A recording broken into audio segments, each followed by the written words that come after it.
le journal.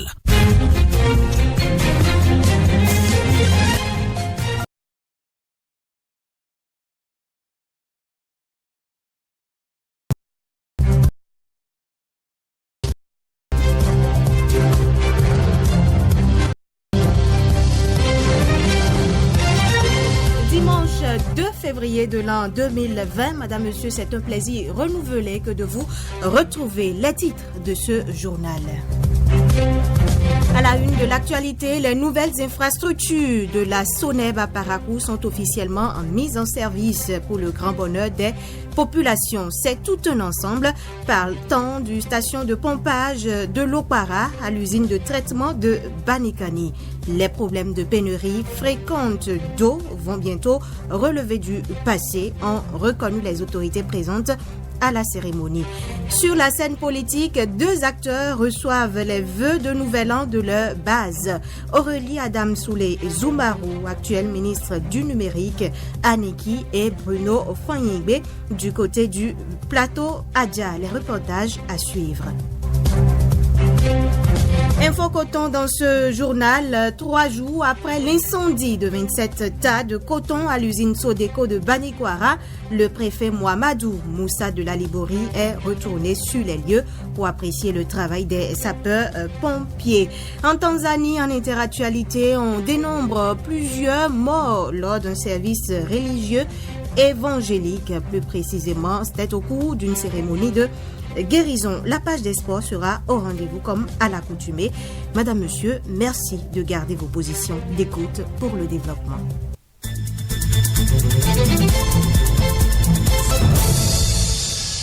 Bienvenue à tous. Le ministre de l'Eau a procédé hier samedi à Parakou à la mise en service de nouvelles infrastructures de la SONEB, la Société nationale des eaux du Bénin, au profit des populations de Parakou et environ. C'est en présence du DG SONEB, du représentant de la BOAD, Banque Ouest-Africaine de Développement, des autorités politico et administratives de la ville et les populations bénéficiaires. Colombe Amadji pour le compte-rendu. L'objectif de la mise en service de ces infrastructures modernes est de renforcer durablement l'approvisionnement en eau potable aux populations de Parakou et environ en quantité suffisante. Camille Dansou, directeur général de la SONEB, énumère les infrastructures réalisées au titre de ce projet. Il y avait la construction et équipement d'une nouvelle tour de prise de capacité 1800 m3 à l'Opara, la construction et l'équipement d'une nouvelle usine de traitement d'eau de surface de 1800 m3 également à Banikani, la construction d'un nouveau réservoir semi-enterré de 3000 m3, la construction d'un nouveau château de 500 m3, la construction et l'équipement de 2 nouvelles stations de pompage, la réhabilitation du réservoir de 2000 m3 et du château d'eau de 500 m3 existant à Parakou. D'un coût global de 19,5 milliards de francs CFA, ce projet est financé par la BOAD à hauteur de 68,7%. Jacques Bikouame est le chef mission de la BOAD au Bénin. Je voudrais saisir cette heureuse occasion pour vous assurer que la BOAD ne ménagera aucun effort pour poursuivre son appui au gouvernement du Bénin en matière de développement de l'infrastructure. Les performances attendues du secteur ne seront atteintes que si les dispositions sont prises pour assurer l'entretien des infrastructures existantes. En ce qui concerne les ouvrages réalisés, je demeure rassuré que le fait de leur importance pour le gouvernement et la population, ils bénéficieront d'un programme d'entretien rigoureux et efficace. Je voudrais donc terminer mon propos en réaffirmant la disponibilité de la BOAD à accompagner résolument le gouvernement béninois. Les autorités politico-administratives du Borgou n'ont pas tari de mots pour remercier le gouvernement et le partenaire financier. Samou Seydou Adambi, ministre de l'Eau et des Mines, procédant à l'inauguration des infrastructures. Je voudrais adresser mes sincères remerciements au président de la République, son Excellence M. Patrice Guillaume Atanas Talon, qui a décrété l'accès à l'eau potable pour tous. Cette volonté, inscrite en projet phare dans le programme d'action du gouvernement Bénin révélé 2016-2021, se traduit clairement par les différents projets d'eau en cours d'exécution sur l'ensemble du territoire national. Le projet de renforcement du système d'alimentation en eau potable de la ville de Parakou et de ses environs, dont nous procédons à l'inauguration ce jour, est de loin le plus grand investissement dans le domaine de l'eau potable depuis l'indépendance de notre pays. L'infrastructure mise en service est sise à l'usine de traitement d'eau de Banikani. Les problèmes de pénurie d'eau que rencontre la population de Parakou et environ se conjuguent désormais au passé. Voyons justement ce volet de la chose, les infrastructures d'approvisionnement en eau potable au profit des populations de Parakou et ses environs mises en service hier réjouissent élus communaux et têtes couronnées de la ville. Suivons les impressions de Charles Toko, maire de Parakou, et celles du roi de la communauté Haoussa. Ils sont au micro de Colombe Amadji. C'est des réalisations. On lutte contre le sous-développement. Plus de 20 milliards de francs en matière d'eau. Vous avez constaté ça dans vos robinets. Nous avons serré les ceintures, maintenant on a de l'eau. Maintenant, l'eau sort dans tous les robinets dans la commune de Parakou. On peut avoir tout.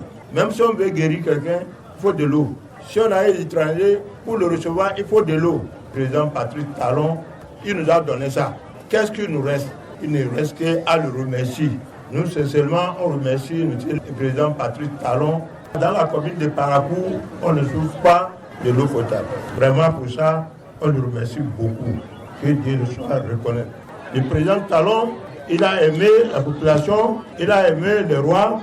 Donc tous, on prie pour lui que Dieu le garde en bonne santé. Présentation de vœux à Aurélie Adam Soulé Zoumarou hier samedi à la Maison des Jeunes de Niki. C'est une initiative des jeunes et femmes de la commune de Niki à l'endroit de la ministre du Numérique et de la Digitalisation. C'est une occasion saisie par l'autorité pour demander aux jeunes de s'engager à être plus unis, aussi de s'engager en politique et d'acquérir des compétences professionnelles. Ronald Robinson.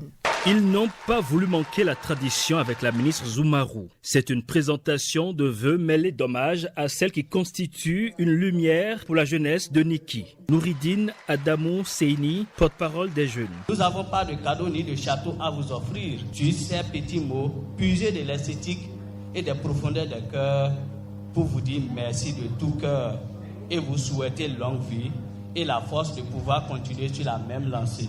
Je pense que la jeunesse a été témoin de la formation gratuite sur le leadership et le développement personnel à l'endroit des étudiants du Septentrion. Elle a été témoin des divers soutiens aux étudiants de l'AEN et de l'UCEB pour leur déplacement à la Gani, du grand soutien que vous apportez à l'équipe de football Cavalier FC, de l'octroi des jobs et stages pour acquérir plus d'expérience de la vie active. Nous, jeunes de Niki, sommes du cœur avec vous.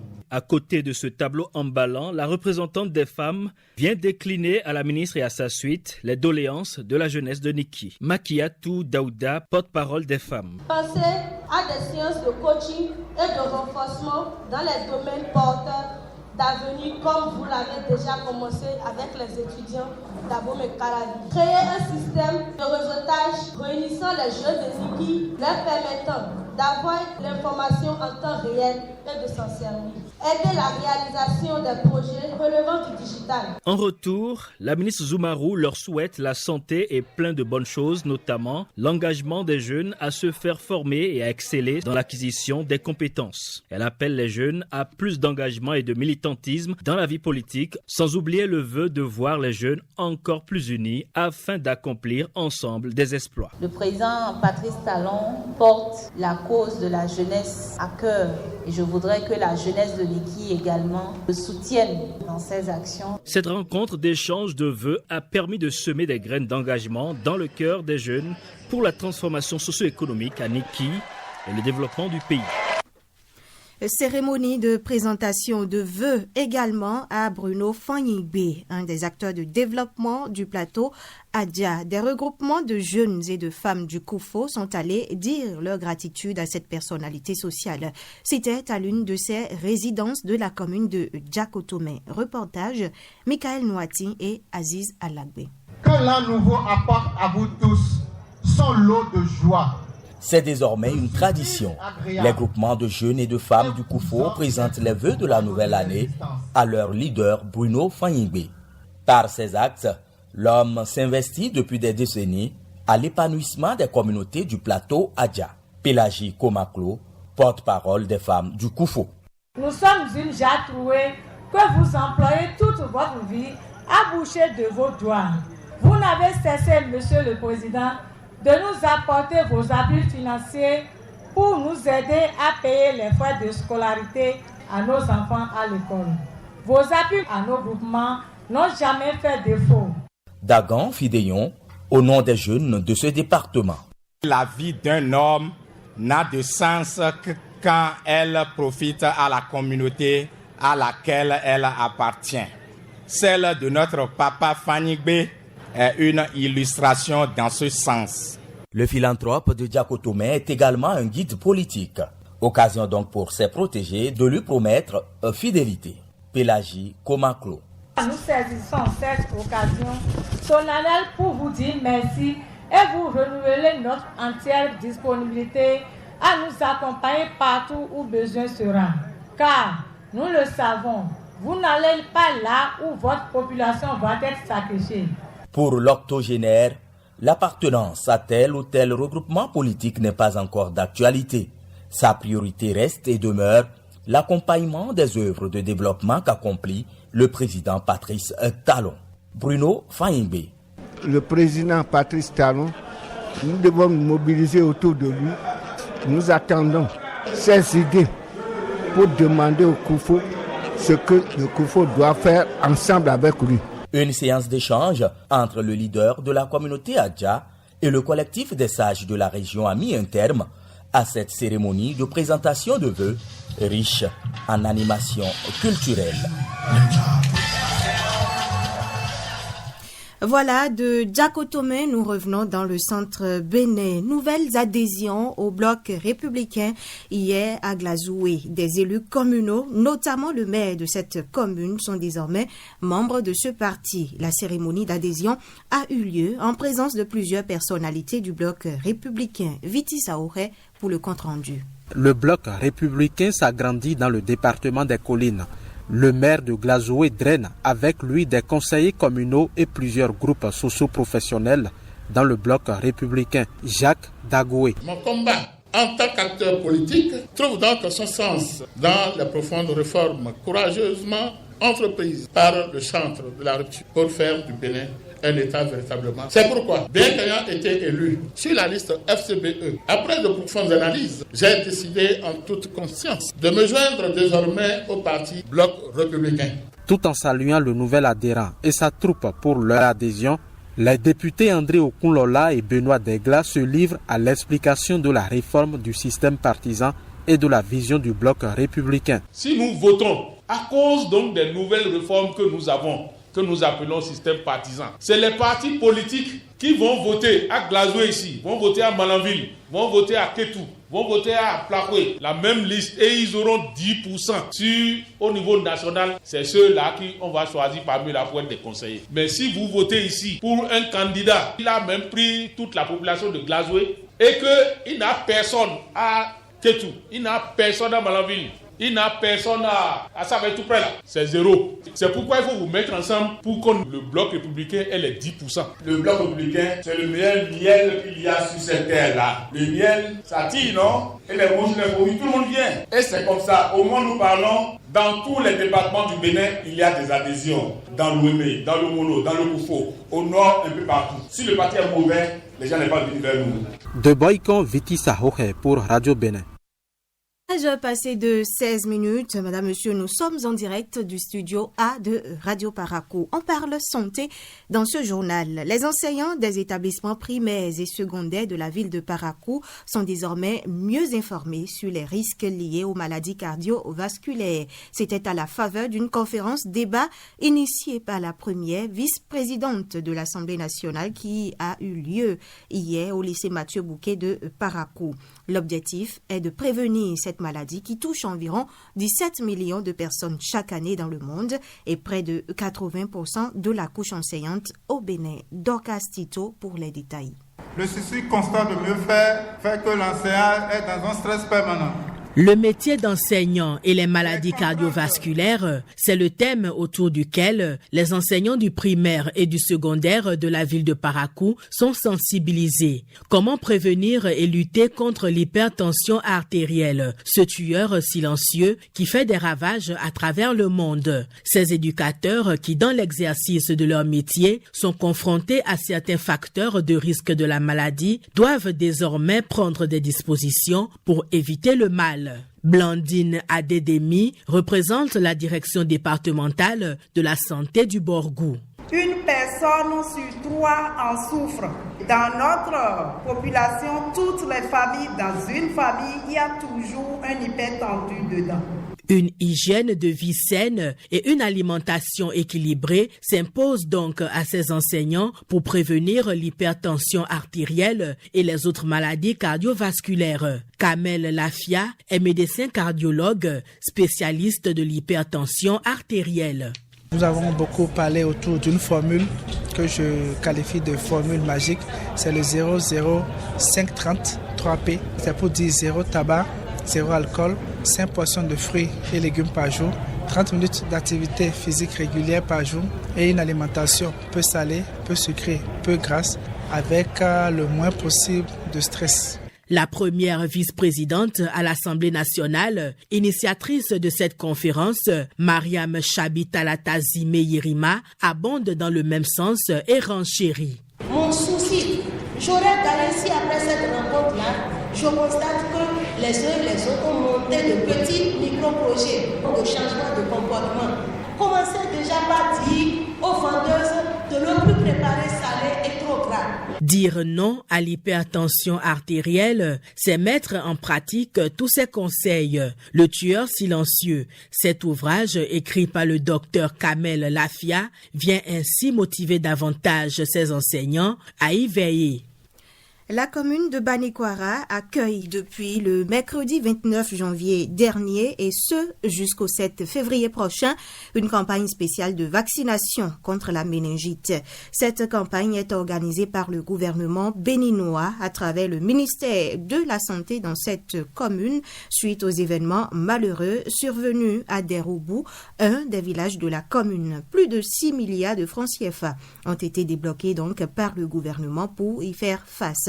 Quelques jours après son démarrage, notre correspondant Serge Fanou nous dit que tout se passe bien. Voici son reportage. Qu'ils vous souviennent que Deroubou, un des villages de la commune de Banikwara, a connu des jours sombres il y a de cela quelques semaines. Le mal qui a causé du tort dans cette localité n'est que la méningite. Pour contrer cette maladie, une campagne spéciale de vaccination est en cours dans toute la commune de Banikwara depuis le mercredi 29 janvier 2020. Quelques jours après son démarrage, le médecin coordinateur de la zone sanitaire de Banikwara confirme que tout se passe bien. Dieudonné Tchekpe. Effectivement, nous avons démarré la campagne de vaccination contre la méningite depuis le mercredi 29 passé. Donc nous sommes au terme de la 3e journée. Nous pouvons dire que ça se passe bien, d'autant plus que le point que nous avons fait pour la journée du mercredi et celle jeudi nous donne pour les 2 jours sur les cibles planifiées pour être vaccinées qui sont d'environ 205 000. Nous avons déjà vacciné pratiquement 33% de cette cible-là pour les 2 journées. Donc, c'est dire que sur cette lancée, on peut s'attendre à la couverture intégrale de toutes les cibles planifiées au terme des 10 jours que nous avons retenus pour mener la campagne. Pas donc de difficultés majeures sur le terrain. Plus de 6 milliards de francs CFA ont été débloqués par le gouvernement béninois pour faire face à cette maladie dans la commune de Banikwara. Dieudonné Tchekpe à nouveau. Le gouvernement du président Patrice Talon vraiment a mis tous les moyens pour que cette campagne se déroule pour pouvoir vraiment assurer la sécurité vaccinale. La tranche d'âge de 1 an à 29 ans pour être vacciné. Nous avons suffisamment de vaccins. Le gouvernement a débloqué l'argent pour 250 000 doses. Et il faut savoir qu'une dose coûte 25 000 francs. Multiplié par 250 000 doses, on est déjà largement au-delà des 6 milliards débloqués. C'est une chance pour Banikwara. Et donc, toutes les cibles concernées, ceux qui ont 1 an à 29 ans, n'ont qu'à donc sortir pour qu'on puisse contenir toute la population qui est à même d'être vaccinée pour cette maladie. La tranche d'âge concernée pour recevoir la dose du vaccin et quelques comprimés est de 1 à 29 ans. Les femmes enceintes ne sont pas concernées. La campagne prendra fin le 7 février prochain. Banikwara, Serge Fanou pour Radio Parakou. Cette information, en bref, je l'annonçais à l'entame. 3 jours après l'incendie de 27 tas de coton à l'usine Sodeco de Banikwara, le préfet Mohamedou Moussa de la Liborie est retourné sur les lieux pour apprécier le travail des sapeurs-pompiers. Tout se passe bien, a rassuré le capitaine Nta, le chef d'équipe. Pour plusieurs tas, il y a eu la maîtrise totale de l'incendie. Plus de 2/3 du coton peut être récupéré. La question d'eau est presque réglée avec l'arrivée de quelques camions citernes. En somme, il y a eu plus de peur que de mal. En plus de cela, les machines continuent à égrener du coton dans cette usine. Nous tenons cette information de notre correspondant sur place à Banikwara, Serge Fanou. Tout de suite, les nouvelles hors du Bénin. En Tanzanie, on dénombre plusieurs morts lors d'un service religieux évangélique. Au moins 20 personnes ont perdu la vie hier 1er février dans la soirée dans une bousculade lors de rassemblements religieux évangéliques dans le nord du pays. Il s'agirait plus précisément d'une cérémonie de guérison. D'après les premières informations, le prêtre d'une église évangélique aurait versé de l'huile sainte sur le sol. Selon la croyance de cette église, cette huile était destinée à guérir des malades. La foule rassemblée dans cette ville de Moshi, capitale administrative du Kilimandjaro dans le nord de la Tanzanie, s'est alors précipitée pour toucher cette huile et une bousculade meurtrière s'en est suivie. Des personnes sont tombées et ont été piétinées. Le bilan de 20 morts reste provisoire puisqu'il y aurait aussi de nombreux blessés. La conférence ministérielle extraordinaire de la Ligue arabe pour répondre au deal du siècle proposé par le président américain Donald Trump a commencé hier au Caire. Mahmoud Abbas, le président de l'autorité palestinienne qui a convoqué la réunion, a rejeté d'entrée l'initiative américaine. Il a déclaré couper toutes les relations avec les Américains et les Israéliens. Pour Mahmoud Abbas, l'initiative américaine rendait caduque tous les accords signés. Citation, « Nous n'aurons plus de relations avec vous, y compris au niveau sécuritaire », fin de citation, a-t-il déclaré en s'adressant aux États-Unis et Israël qu'il considère dorénavant comme une force d'occupation. Il a ajouté que les Palestiniens allaient poursuivre pacifiquement leur lutte contre l'occupation israélienne et pour l'indépendance.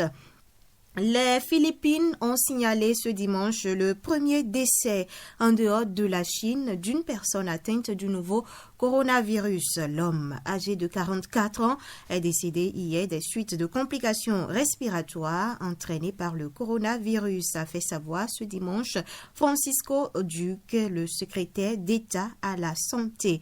Admis à l'hôpital pour une pneumonie sévère, ce résident de Wuhan est arrivé aux Philippines le 21 janvier dernier via Hong Kong en compagnie d'une Chinoise de 38 ans. Elle aussi testée positive au 2019 nCoV la semaine dernière. Le coronavirus en Chine a déjà causé, il faut le dire, au moins 304 décès et plus de 12 500 personnes contaminées selon le dernier bilan. Le pays est de plus en plus isolé avec des compagnies aériennes qui suspendent leurs vols à destination de la Chine. Outre l'impact humain et sanitaire, les conséquences économiques de la crise se font déjà sentir sur l'industrie et la consommation. La Banque centrale annonce qu'elle va injecter de l'argent frais dans l'économie. 13h passées de 26 minutes, place aux nouvelles sportives. Les sports.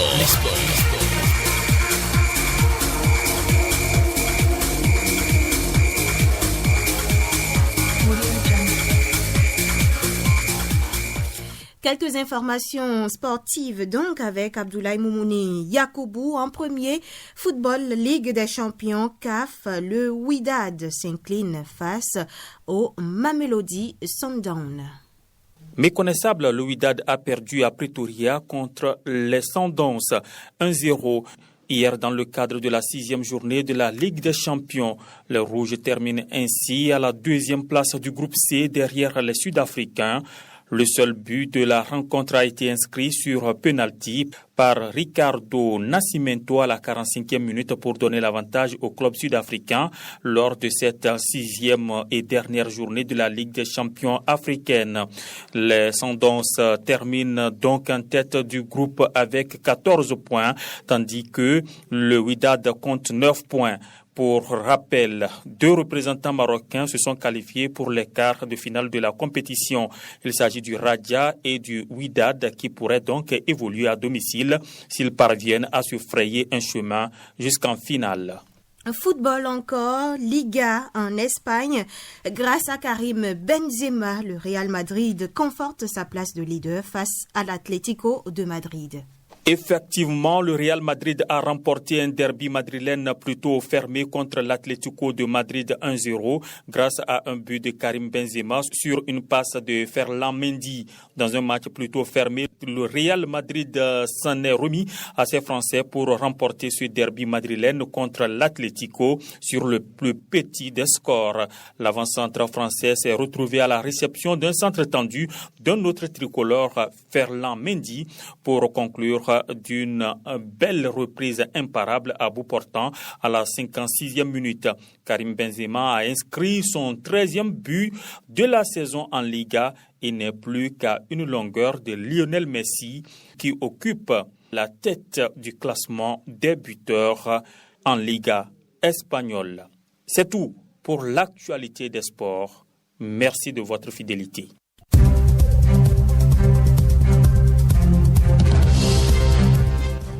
Madame, Monsieur, c'est la fin de cette édition mise en onde par Estelle Olou. Présentation Alexandra Jotan. Ce journal a été rendu possible grâce donc à toute la rédaction, le service de l'information.